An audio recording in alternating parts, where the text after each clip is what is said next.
So there are technologies, and that's why we still believe in the future of the internal combustion engine.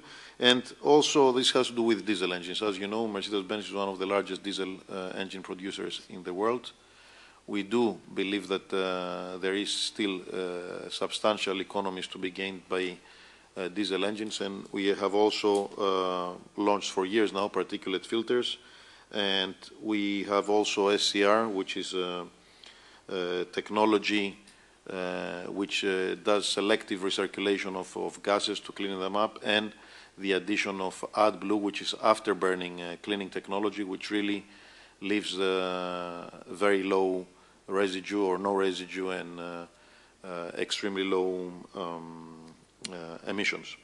Also, we have in serial production already natural gas engines which have already started hitting the market. Then the next phase is hybridization, and my friend Boban talked a lot about hybrids, but this is the enhancement of the internal combustion engines with hybrid units, and then of course we go to emission-free mobility, and this has to do with electric drives. Electric drives, as we will see, can be powered by different methods.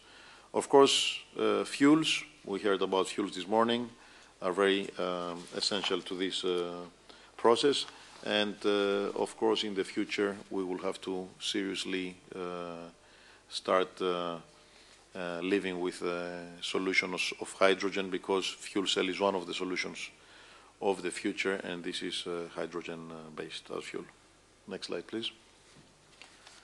On the internal combustion engines, we have a very clear strategy at Mercedes-Benz. We will have gas engines which are as efficient as diesels thermodynamically, and we will have diesels which will be as clean as gasoline engines. And this after-burning injection of this special chemical called AdBlue adds tremendously to that goal.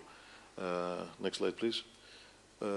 We are proud because, as you know, and one more, as you know, the United States of America has the strictest regulations when it comes to particulates. And therefore, for many manufacturers of diesel technology, it has been out of reach. But since last year, we have been able to launch in all 50 states our E320 BlueTech, which is a 6-cylinder diesel. And next slide, please. This will expand also to our large SUVs in the years to come. Next. Of course, Mercedes-Benz is not only about passenger cars, but it's also about trucks and buses. And Mercedes-Benz, being the largest global player in the truck market, of course, needs to move in that direction there. We have already, for a couple of years now, BlueTech available for our trucks. We have more than 140,000 units circulating in the European markets, with substantial savings in terms of pollutants and in terms of fuel. And of course, this is now expanding to our entire model range. Next, please. Okay, we can go on more. And recently, the Actros was tested as the most fuel-efficient truck in the world.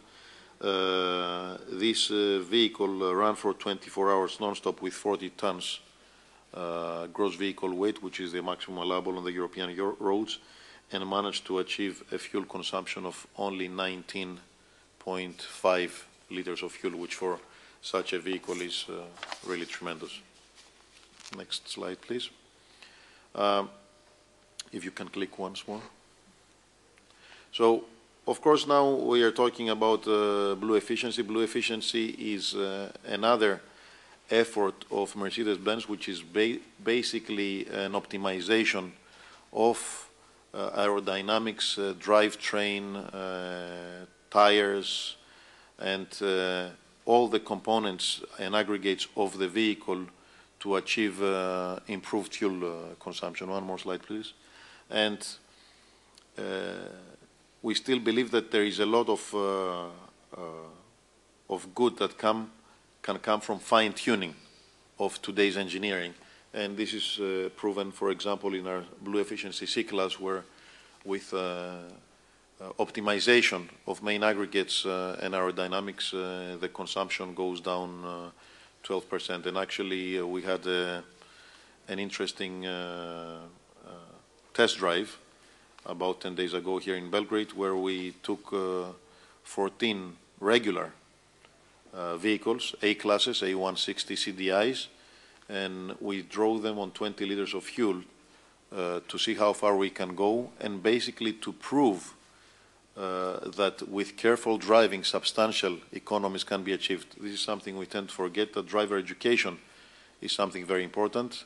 And here, on the ground of this country, with regular cars in the presence of 19 journalists, fuel consumptions of lower than the manufacturer specifies, and down to 4 liters per 100 kilometers were achieved for driving within the speed limits that are required by law.